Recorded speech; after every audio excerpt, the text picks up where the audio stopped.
नमस्कार दोस्तों, स्वागत है आपका अपने चैनल में। फिर से मैं लेकर आया हूँ 26 क्वेश्चन से लेके 55 क्वेश्चन तक।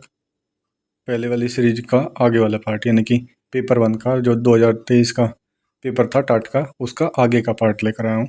तो आज हम करने वाले हैं क्वेश्चन नंबर 26 से। Question number 26, some children are introvert, some are extrovert, some are talkative and some of them are shy. This type of difference in children is known as. यानी कि कुछ इसने बोला है कि कुछ बच्चे इंट्रोवर्ट होते हैं जो अपने में खोए रहते हैं, कुछ एक्सट्रोवर्ट होते हैं जो सबसे घुल मिल लेते हैं, फ्रेंडशिप करते हैं, कुछ लोग टॉकेटिव होते हैं, बहुत बातें करते हैं बच्चे, और कुछ साई होते हैं यानी कि शर्मीले। तो इस टाइप के जो डिफरेंस होते हैं उसको किस नाम से जाना जाता है? मैंने आपको इधर लगाया, एक पिक्चर लगाया है ताकि आपके समझ में आ जाए। ये है big five theory. Personality traits होते हैं, पर्सनैलिटी के जो ट्रेट्स होते हैं। और ये जुंग जुंग एक साइंटिस्ट थे, साइकोलॉजिस्ट थे, उन्होंने ये बनाई थी। मैंने आपको दिख रहा होगा शायद, मैं आपको जूम करके भी दिखा दूं कि ये जो है यहाँ पे सबसे पहले है एग्रीएबल, यानी कि जो अच्छे से फ्रेंडशिप कर ले। ओपननेस टू एक्सपीरियंस, जो ओपन होते हैं। मैंने बोला कि एक्सट्रोवर्ट होते हैं। फिर इस टाइप के ये क्या है, 5 इसके ट्रेट्स हैं, 5 ट्रेट है। तो इसी के अकॉर्डिंग हम जज कर सकते हैं कि ये जितने भी चिल्ड्रंस के अंदर डिफरेंस होते हैं वे किस लिए होते हैं, वे कैसे होते हैं। तो यदि बात की जाए ऑप्शंस की, तो इसमें ऑप्शन जो दिए गए हैं, कौन कौन से ऑप्शंस हैं, वो है option a physical difference. Physical difference नहीं है, क्योंकि यहाँ पे बात हो चुकी है कि ये कहीं के साइकोलॉजिकल डिफरेंस है, ये पर्सनैलिटी के ट्रेट्स हैं। Difference in personality, yes, personality में डिफरेंस है क्योंकि पर्सनैलिटी की बात हो रही है। जितने भी ये ट्रेट्स है सारे पर्सनैलिटी से रिलेटेड है। नेक्स्ट है डिफरेंस इन हॉबीज, हॉबीज में नहीं। सोशल डिफरेंस, सोशल डिफरेंस में भी नहीं। तो जो इसका करेक्ट आंसर होगा वो होगा B, difference in personality. Okay, next question की तरफ मूव करते हैं। Question number 27, which of the following is not included in different intelligence quotient, यानी कि आई क्यू जिसको बोलते हैं आई क्यू। आई क्यू के अंदर कौन सा इंक्लूड नहीं है? पहला इंटेलिजेंस कोटेंट, ये भी है। दूसरा स्पिरिचुअल कोटेंट, ये भी है जिसको एसक्यू बोलते हैं। तीसरा रिलीजल रिलीजन कोटेंट, ये ऐसा कुछ नहीं होता है। नेक्स्ट है इमोशनल कोटेंट। कोटेंट के टाइप होते हैं, यानी कि मेनली इसमें आई क्यू है, एस क्यू है, ई क्यू है, लेकिन आर क्यू कुछ होते नहीं है। रीजनल कोटेंट कुछ नहीं होता है। तो जो इसका इसमें यहाँ पे दिया नॉट इंक्लूडेड, तो वो क्या है? Regional quotient. क्वेश्चन नंबर 27 का सी। क्वेश्चन नंबर 28 की तरफ मूव करते हैं। Who has developed vocational interest modification. Vocational interest यानी कि अलग अलग टाइप का इंटरेस्ट, यानी कि सेल्फ, हम मान लिया जाए कि किसी को खेलना पसंद है, किसी को ड्राइंग करना पसंद है, किसी को पढ़ना पसंद है। ये अलग अलग क्या हो सकता है, इसके इंटरेस्ट हो सकते हैं, एरिया ऑफ इंटरेस्ट। तो उसको क्या बोलेंगे? वो किसने दिए थे, किसने डेवलप किए थे? वो डेवलप किए थे ऑप्शन नंबर बी, स्ट्रॉन्ग। इनका पूरा जो नाम था एडवर्ड केलॉग स्ट्रॉन्ग जूनियर ने ये डेवलप किया था। ये बहुत ही फेमस हुआ था, स्ट्रॉन्ग वोकेशनल इंटरेस्ट ब्लैंक के नाम से, SVIB 1927 में डेवलप किया था। तो आंसर इसका बी करेक्ट हो जाएगा। क्वेश्चन नंबर 29 की तरफ मूव करते हैं। Which experiment is use to measure abilities like arts, music, creativity in a person. ये अलग अलग टाइप की पावर या एबिलिटीज होते हैं, उस एक्सपेरिमेंट को क्या बोलते हैं? कौन से एक्सपेरिमेंट के अंदर आता है? Attitude criteria, interest experiment, just रस मॉडिफिकेशन, या एप्टीट्यूड एक्सपेरिमेंट? कौन सा हो सकता है इसका? तो एटीट्यूड में नहीं आएगा, इसके ये क्राइटेरिया में नहीं, ये एक्सपेरिमेंट में आना चाहिए। फिर इंटरेस्ट एक्सपेरिमेंट, इंटरेस्ट में भी नहीं आएगा, क्योंकि इसके अंदर क्या है कि आर्ट, म्यूजिक, क्रिएटिविटी है।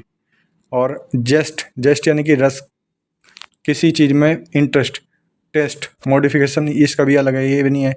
तो जो इसका करेक्ट आंसर होगा वो है एप्टीट्यूड एक्सपेरिमेंट के अंदर। Option number D will be the correct answer.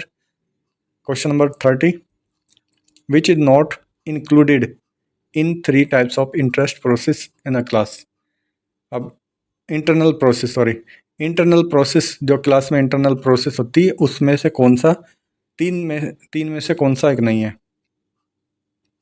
3 type होते हैं। अब यहाँ पे दिए हुए हैं 4। अब कौन सा है कौन सा नहीं है देख लेते हैं। Option a teacher student behaviour, ये होगा 100% होगा, क्योंकि क्लास के अंदर ये इंटरनल प्रोसेस चलती रहती है, दोनों का बिहेवियर उसमें दिखता है। स्टूडेंट मटेरियल बिहेवियर भी होता है।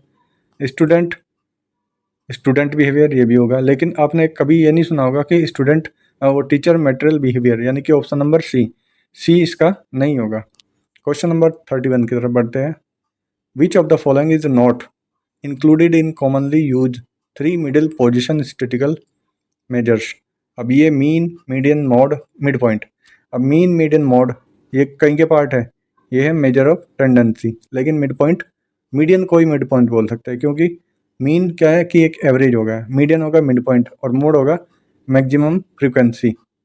ओके, तो जो इसका कौन सा इंक्लूड नहीं होगा, वो इंक्लूड नहीं होगा mid point. Question number 32, which is different from the 3 test of evolution. यानी कि इवोल्यूशन के जो 3 टेस्ट होते हैं कौन कौन से होते हैं और कौन सा नहीं है। भाई एवोल्यूट करते हैं, यानी कि सपोज करो कि किसी का हमने टेस्ट लिया है, तो टेस्ट किस बेस पर ले सकते हैं, रिटन, ओरल और प्रैक्टिकल, लेकिन फंक्शनल नहीं लेते हैं। टेस्ट लेकर ही तो उसको एवोल्यूट करेंगे, एवोल्यूशन करेंगे। तो उसके कितने टाइप हैं इसमें, जैसे रिटन है, रिटन यानी कि रिटन टेस्ट ले सकते हैं, ओरल ले सकते हैं, वाइवा उनका ले सकते हैं, प्रैक्टिकल उनको प्रैक्टिकल कुछ फिजिकल एक्टिविटी या फिर XYZ कुछ एक्सपेरिमेंट वो करा सकते हैं, लेकिन फंक्शनल तो नहीं होगा। तो जो इसका आंसर होगा वो होगा D, functional. Question number 33, with which of the following is spreadsheet related. Spreadsheet आपका किस चीज़ से रिलेटेड है। आपको पहले ही पॉइंट में क्लिक हो जाना चाहिए कि वो कहीं से रिलेटेड है, माइक्रोसॉफ्ट एक्सेल से। पावर पॉइंट से भी नहीं है, वर्ड से भी नहीं है, और एक्सेस से भी नहीं है, तो कहीं से होगा। Option number A, Microsoft Excel. Question number 34, whose philosophy of education is shown in framing and cladding. Framing और क्लैडिंग के अंदर किसकी एजुकेशन फिलोसफी दिखती है, हमें पता चलता है, तो वो है आपका option number A, Giju bhai Badheka. Question number 35, education by productive labour for productive labour and can only be productive labour. यानी कि एजुकेशन से एक प्रोडक्टिव मजदूर हमें मिलता है, कहीं के लिए, एक प्रोडक्टिव लेबर के लिए, और वो क्या हो सकता है, प्रोडक्टिव लेबर हो सकता है, यानी कि एक प्रोडक्टिव मजदूर हो सकता है। तो ये किसने कहा, ये कहा भाई महात्मा गांधी जी ने, option number A. Question number 36, which of the following principle is not included in principle of John Dewey. John Dewey के जो प्रिंसिपल है उसके अंदर कौन कौन सा प्रिंसिपल नहीं आता है। अब देख लेते हैं, प्रिंसिपल ऑफ यूटिलिटी, दूसरा ऑप्शन है प्रिंसिपल ऑफ इंक्लिनेशन, तीसरा है प्रिंसिपल ऑफ लेबर, चौथा है प्रिंसिपल ऑफ जेस्ट, रस और टेस्ट, रस ऑफ, यहाँ पे मिसप्रिंट हुआ है, ये टेज नहीं है, ये है टेस्ट, रस। तो जो इसका करेक्ट आंसर होगा वो होगा आपका ऑप्शन नंबर डी। उसके बाद यूटिलिटी के प्रिंसिपल भी थे, इंक्लिनेशन के भी थे, लेबर के भी, जेस्ट के नहीं थे, यानी कि टेस्ट के नहीं थे, जो उसका रस होता है, किसी चीज़ में इंटरेस्ट, रस।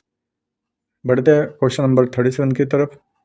New India literacy programme NILP has been started for illiterates of which group age. यानी कि न्यू इंडिया लिटरेसी प्रोग्राम जो है वो किसके लिए स्टार्ट किया गया था, कौन से एज ग्रुप के अंदर। तो एज ग्रुप है option number A, above 15 years, यानी कि 15 years and about.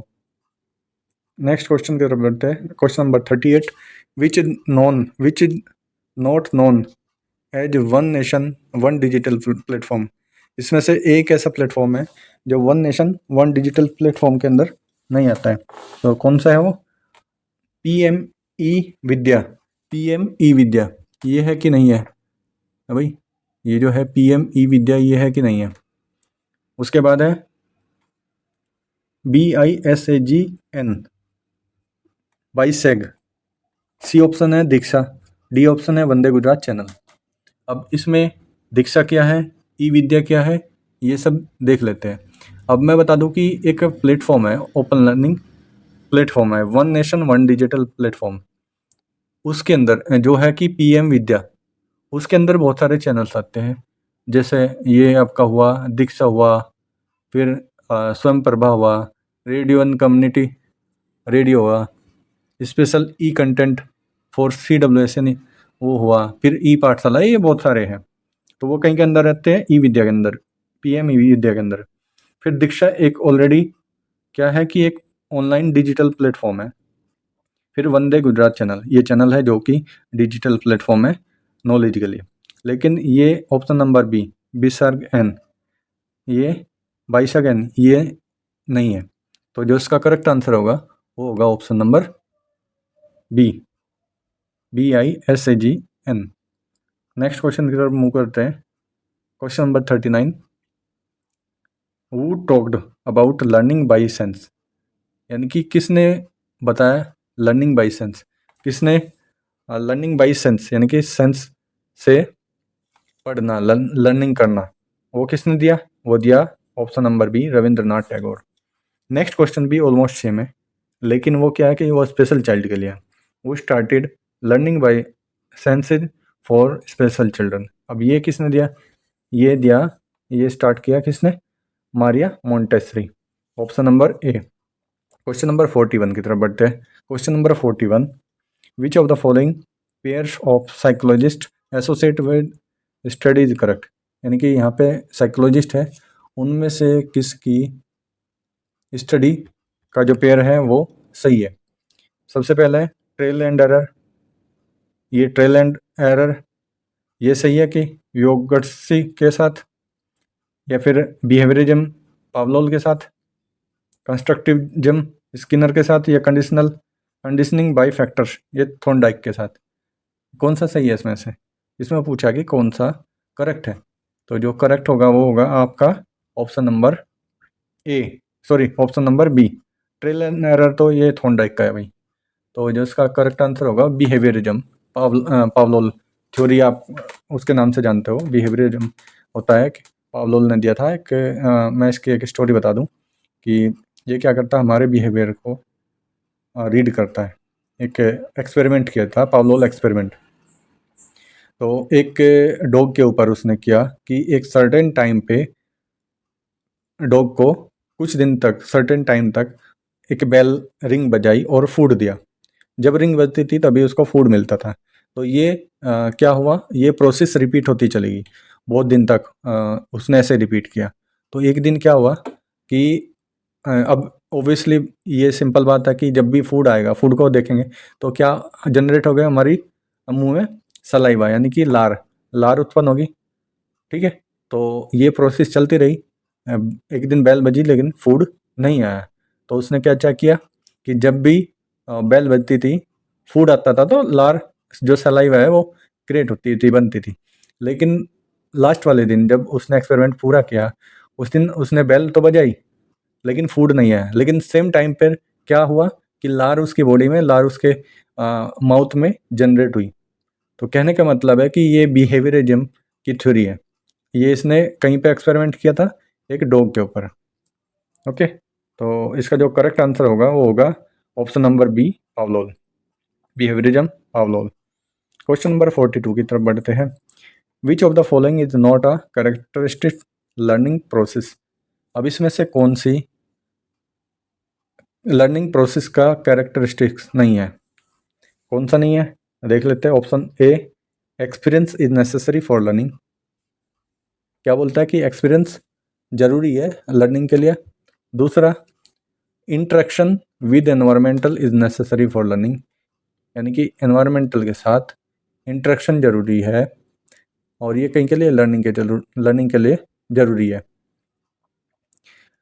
Learning can enter from one condition to other, यानी कि जो लर्निंग है वो एक कंडीशन से दूसरी कंडीशन में एंटर करती है, प्रवेश करती है, पहुंचती है।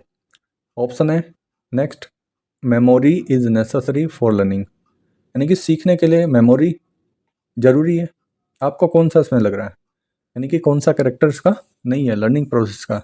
अब लर्निंग प्रोसेस में तो memory it is not compulsory, उसमें इंटरेक्शन हो सकता है। सीखना, यदि यदि हम कोई चीज़ें सीखते हैं या तो एक्सपेरिमेंट से सीखते हैं या इंटरेक्शन से किसी से बात करके या फिर किसी से क्या कोई कंडीशंस होती है उससे सीखते हैं।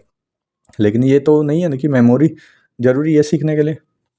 तो ऑप्शन नंबर डी इसका करेक्ट आंसर हो जाएगा। और चलते हैं क्वेश्चन नंबर 43 की तरफ। Who gave discovery learning approach, किसने डिस्कवरी लर्निंग अप्रोच दिया? तो ये जो इसका करेक्ट आंसर होगा वो है ऑप्शन नंबर कौन सा भाई? Option number B. Option number B will be the correct answer, Jerome Bruner. Question number 44, what will be the area of a circle having radius 14 centimetre, यानी कि एक सर्कल की का एरिया कितना होगा जबकि उसकी रेडियस कितनी है 14 centimetre. A formula is used by children to answer the question, यानी कि ये फॉर्मूला एक बच्चे को दिया गया है एक क्वेश्चन निकालने के लिए, क्वेश्चन को करने के लिए। ये सम है, यानी कि फॉर्मूला लगाया हुआ रूल्स रेगुलेशन इसमें है कि ऐसे लगेगा, उसका कुछ सर्कल का एरिया निकालने का कोई रूल होगा, फॉर्मूला होगा, तभी तो वो होगा ना। तो विच इंटेलेक्चुअल स्किल ही और शी हैज ऑब्टेन, अब उसने कौन सी इंटेलेक्चुअल स्किल यूज की उसमें? तो देखते हैं।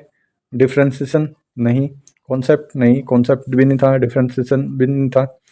उसके बाद है सी रूल, रूल यानी कि फॉर्मूला, उसने फॉर्मूला अप्लाई किया, रूल अप्लाई किया, तभी हुआ ना solution of the problem. Solution तो हो जाएगा लेकिन यहाँ पे बात करें फॉर्मूला रूल्स की, तो जो इसका करेक्ट आंसर होगा वो होगा option number C rule. Question number 45 की तरफ बढ़ते हैं। तो in which of the following disorders intellectual skill of children destroyers, children की जो इंटेलेक्चुअल स्किल है वो डिस्ट्रॉय करती है, ख़त्म करती है, बर्बाद करती है। कौन सा ऐसा डिसऑर्डर है? डिसऑर्डर क्या है कि एक मान के चलते कि वो बीमारी नहीं है, वो एक हमारे जो दिमाग है उससे रिलेटेड है, माइंड से रिलेटेड है। Option A down syndrome, option D ADHD। ADHD यानी कि attention deficit hyper activity disorders. ये एक ऐसा डिसऑर्डर्स है जो बच्चे को अटेंशन करने में, एक जगह ध्यान लगाने में बहुत तकलीफ करता है, टाइप का डिसऑर्डर्स है। यानी कि बोलते हैं कि एक जगह उसका मन नहीं लगता है, वो बेचैन रहता है, बहुत चंचल है। और बहुत चंचल होना ठीक है, लेकिन बहुत चंचल होना गलत है। यानी कि एक जगह पर कोई भी जगह उसका मन ना लगना और बार बार कोई ना कोई एक्टिविटी करना। ओके, नेक्स्ट है सेरेब्रल पाल्सी। सेरेब्रल पाल्सी क्या है कि ये भी एक क्या बोल सकते हैं कि पोस्चर डिसऑर्डर है, permanent movement and postural disorder. ये हमारे बोलते हैं कि छोटा दिमाग जो होता है उसमें बर्थ के बाद या फिर कोई भी इंजरी हो या फिर नेचुरली कुछ भी बाई बर्थ भी ये हो सकता है कि हमारे छोटे दिमाग में ये कहीं ना कहीं डेवलप नहीं होता है, तो उसकी वजह से हमारा दिमाग परमानेंट मूवमेंट नहीं करा पाता है और पोस्टरल डिसऑर्डर कोई ना कोई हमारा रहेगा, तकलीफ कुछ भी हो सकती है बॉडी में। नेक्स्ट है ऑटिज्म। ऑटिज्म क्या है? ऑटिज्म का मतलब है कहीं ना कहीं क्या है, बच्चे को बोलने में तकलीफ, बोल नहीं पाता है, वो अपनी दुनिया में अपनी धुन में मस्त रहता है। तो क्या है कि वो कोई ना कोई एक्टिविटी कंटिन्यू करता रहेगा, उसी में बिजी रहेगा, अपनी अपनी दुनिया में बिजी रहना। ये बीमारी नहीं है लेकिन डिसऑर्डर्स है। ये कम्प्लीटली ठीक हो सकता है, इसके डॉक्टर के अकॉर्डिंग ये ठीक हो सकता है, लेकिन क्या है कि ये सब चीज़ें हैं। अब इसके बाद हम बात करते हैं कि डिसऑर्डर्स इंटेलेक्चुअल स्किल को बच्चे के कौन सी इंटेलेक्चुअल स्किल को डिस्ट्रॉय करता है। तो जो इसका सही आंसर होगा, इन सब चीज़ का क्या है कि ये क्या हो सकता है कि उसकी स्किल से रिलेटेड नहीं है। अब डाउन सिंड्रोम है, ये स्किल से रिलेटेड है, तो इसका जो ऑप्शन ए करेक्ट आंसर होगा। Question number 46, which of the following will be on top level according to Bloom's taxonomy. Bloom taxonomy के अकॉर्डिंग इसका एक क्या है कि हायरार्की है, उसके अकॉर्डिंग सबसे टॉप पे कौन सा आता है। अब सबसे टॉप पे कौन सा आता है वो देख लेते हैं। अब बात करें कि सबसे बॉटम में स्टार्ट होता है रिमेंबर से, फिर उसके ऊपर अंडरस्टैंडिंग, फिर उसके ऊपर अप्लाई, फिर उसके ऊपर एनालाइज, फिर उसके ऊपर एवलेट, और सबसे ऊपर जो होता है वो होता है क्रिएट या फिर क्रिएशन। तो जो इसका करेक्ट आंसर होगा यहाँ पे क्या पूछा है, टॉप लेवल पे, तो वो होगा creation, option number B. Next question की तरफ बढ़ते हैं। Which of the following is unsuitable in achievement test. Achievement test में कौन सा अनसूटेबल है, यानी कि सूटेबल नहीं है, या बोल सकते हैं कि वो ठीक नहीं है, गलत है, परफेक्ट मैच नहीं है। तो देख लेते हैं option A, sufficient time given to the student to answer all of the question, यानी कि स्टूडेंट को कोई आंसर देने में, क्वेश्चन का आंसर देने में सफिशिएंट टाइम दिया गया है। Class is related with progress development. C, education work is given at the end. D, questions are selected to test the skills of students. ठीक है, तो इसमें कौन सा अचीवमेंट टेस्ट में अनसूटेबल है, तो वो होगा option number C, education work is given at the end, यानी कि बाद में क्या किया, एजुकेशन वर्क दिया गया, उसका टेस्ट कैसे पता करेंगे भाई, उसके अचीवमेंट को कैसे टेस्ट करोगे, उसको यदि कुछ क्वेश्चन पूछेंगे तो वो जवाब देगा, या फिर उसकी प्रोग्रेस को कहीं से उसके डेवलपमेंट को कैसे चेक करेंगे, इससे क्या है उसका डेवलपमेंट, उसके प्रोग्रेस, उसका टेस्ट नहीं हो पा रहा है। फिर questions are selected to test the skill of student, यानी कि हम उसके लिए क्वेश्चन सेलेक्ट करेंगे, तब हमें पता चल सकता है कि उसके स्किल्स, उसका टेस्ट लेके कि उसका रिजल्ट क्या आ सकता है, यानी उसका अचीवमेंट क्या है। तो क्वेश्चन नंबर 47 का जो करेक्ट आंसर होगा वो होगा education work is given at the and. अब एजुकेशन वर्क बाद में दिया जाए, इसका क्या मतलब है, उससे थोड़ी ना पता चलता है उसके अचीवमेंट टेस्ट का। ठीक है, ऑप्शन नंबर सी इसमें सही होगा। Question number 48, which of the following measurements of middle position can not be shown. अब मिडिल पोजीशन के यहाँ पे दिखाई नहीं गया है मेजरमेंट कैसे करना है। अब इसमें मैं अब बात करता हूँ, फिर ये क्वेश्चन रिपीट हुआ लेकिन अलग तरीके से हुआ है। मैंने बताया था कि मेजर्स ऑफ सेंट्रल टेंडेंसी होती है मेजर्स, उसमें क्या क्या आता है, मीन मीडियन मोड, लेकिन भाई एक्सटेंशन नहीं आता है। तो इसमें कौन सी नहीं होगी मिडिल पोजीशन को मेजरमेंट करने के लिए, तो वो extension, option number D, option number B, B इसका सही होगा, एक्सटेंशन नहीं होगा। क्वेश्चन नंबर 49 की तरफ बढ़ते हैं। Which of the following is not true for standard deviation. अब एस डी स्टैंडर्ड डेविएशन, ये अब एस डी कहीं से है, स्टैंडर्ड डेविएशन ये है भाई मेजर्स ऑफ सेंट्रल टेंडेंसी का पार्ट नहीं है, ये है मेजर्स ऑफ वेरिएबिलिटी। ओके, और इसके जो होगा, इसने बोला कि नॉट ट्रू, स्टैंडर्ड डेविएशन के बारे में कौन सा सही नहीं है। Okay, option A, group category will be as much as the low value of standard deviation. B, standard deviation increase by the addition of any constant number in mark. If all the marks are multiplied by only one number, then standard deviation increase at the same time. Yeah, next, D, standard deviation is used to know the variability of the marks. अब मैंने क्या बोला कि variability of tendency, तो इसमें जो इसका सही नहीं है तो वो है भाई ऑप्शन नंबर कौन सा, option number B, standard deviation increase by addition of any constant number in marks. तो ये इसका सही नहीं होगा, बाकी सब स्टैंडर्ड डेविएशन से रिलेटेड है। Question number 50, which of the following is not a characteristic of e content. E content का कौन सा कैरेक्टरिस्टिक्स नहीं है। ऑप्शन देख लेते हैं। They are only in digital format, digital format में होना चाहिए। Option B, it is present by web page और any other medium. Option C, it contains only animation. Option D, it can be link with QR code. अब इसमें कौन सा characteristics नहीं है भाई ई कंटेंट का। अब डिजिटल फॉर्मेट में होना है, ई कंटेंट तभी होगा, ये भी सही है। वेब पेज और एनी मीडियम पे होगा, वेब पेज पे हमें ई कंटेंट मिलता है, एनिमेशन में तो नहीं मिलता भाई, एनिमेशन तो कुछ अलग ही है, यानी कि animated that is related to video. Okay, किसी कार्टून्स की हो, किसी और वीडियो की हो, वो हमें ई कंटेंट नहीं देता है, उसको हम ऑफलाइन भी यूज कर सकते हैं। और अगला है कि वो कहीं से लिंक्ड होगा QR कोड से, हम QR कोड स्कैन करेंगे तो उससे हमें क्या कंटेंट जनरेट हो जाएगा, कंटेंट मिलेगा। तो ऑप्शन इसका कौन सा सही होगा, कौन सा कैरेक्टरिस्टिक्स नहीं है कंटेंट का, वो होगा option C, only animation. Question number 51 की तरफ बढ़ते हैं। Which of the following is not OER, open educational resource? कौन सा नहीं है भाई इसमें से? ये क्वेश्चन पहले भी आया, BISAGN, ये था कि नहीं था? फिर ग्रोवर, अब उससे पे जो पहला क्वेश्चन था वो क्या था, वो आपका ओपन सोर्स का था। और NROER ये भी है, पाठशाला भी है, लेकिन कौन सा नहीं है? ग्रोवर नहीं है भाई। ग्रोवर कोई ऐसा ओपन एजुकेशनल रिसोर्स नहीं है। तो जो इसका करेक्ट आंसर होगा वो होगा Grover, B option. Question number 52, which of the following subject issues does not apply in the concept of e learning? E concept, ये जो ई लर्निंग का कॉन्सेप्ट है उसमें कौन सा अप्लाई नहीं होता है?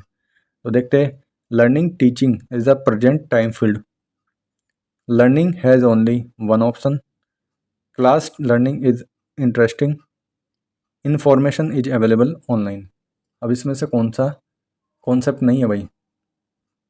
Learning has only one option, यानी कि सीखना सिर्फ एक ही ऑप्शन है, एक ही ऑप्शन से आप सीख सकते हो। तो ये ई कंटेंट का क्या नहीं है, कॉन्सेप्ट पे अप्लाई नहीं करता है, बाकी सब करते हैं। Question number 53, summary of which can not be applied expecting it's related group, this is what type of modification? ये किस टाइप का मॉडिफिकेशन है कि summary of which content can not be applied expect इस रिलेटेड ग्रुप को छोड़ के, वो इसका कौन सा मॉडिफिकेशन नहीं है?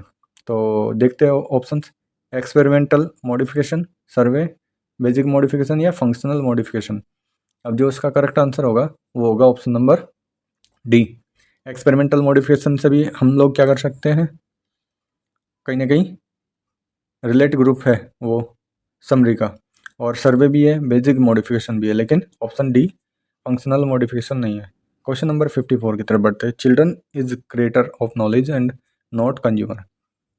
चिल्ड्रंस क्या है? नॉलेज के क्रिएटर क्रिएटर है, वो कंज्यूमर नहीं है, कंज्यूम करने वाले नहीं है, यानी कि ग्राहक नहीं है। This is the conclusion of, ये इसका क्या कंक्लूजन निकलता है? तो ऑप्शंस यहाँ पे दिया गया है, बिहेवियरिज्म, नेचुरलिज्म, रेशनलिज्म या कंस्ट्रक्टिविज्म। कौन सा? तो ऑप्शन नंबर डी कंस्ट्रक्टिविज्म इसका करेक्ट आंसर होगा। नेक्स्ट क्वेश्चन की तरफ बढ़ते हैं। Question number 55, learning as a natural process and not man made. Learning क्या है कि नेचुरल प्रोसेस है, ये इंसानों के द्वारा बनाई गई नहीं है। हु गिव दिस कॉन्सेप्ट, ये कॉन्सेप्ट किसने दिया? ऑप्शन है यहाँ पे, अरिस्टोटल, रोसो यानी कि रूस, फ्रोबेल या फिर मॉन्टेसरी। इसमें से किसने दिया भाई? ये children is creator of knowledge, knowledge के क्रिएटर है, वे कंज्यूमर नहीं है। तो किसने बोला था? ये बोला था ऑप्शन नंबर बी, रोसो ने।